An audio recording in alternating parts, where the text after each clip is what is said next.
I am recording myself. Wow, mata na ni Mommy Rose. Tisoy kids. But anyway, I'm recording myself para, I don't know, makita nyo naman kung may sakit na ako kasi baka mamaya sa dami ng complaint ko na hindi pa nasasagot hanggang ngayon, dalhin ulit nila ako dun. And baka pagdating dun, tuluyan nga akong bumigay. So force nila, diba? Pero hindi nila maaminin yun. And I will never say sorry.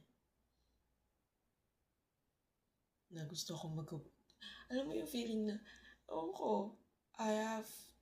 sometimes we feel pain. Hindi natin alam bakit may pain. So I think it's also the same when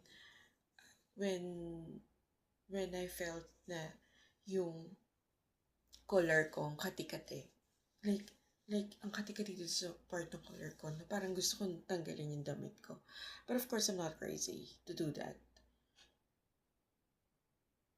So I told them that can you excuse me? Kailangan nasa room lang ako. So, yun lang. Because I'm not crazy. Because I can think straight.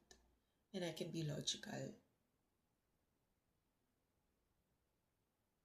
But because of all the things that they all did to me, none of them said sorry.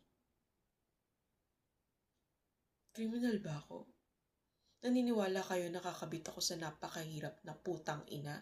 Sinabi ng I never had any fucking experience. Well, aside from the rape when I was 5 years old, I don't think walang emotional attachment yon. Kaya never pa ako nagkaroon ng kahit anong romantic relationship before coming to Kuwait.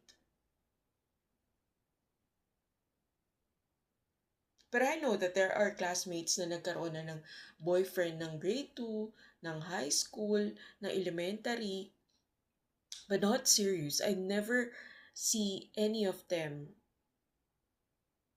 as really love. So, ang alam ko, kasi gusto na may girlfriend, boyfriend, try.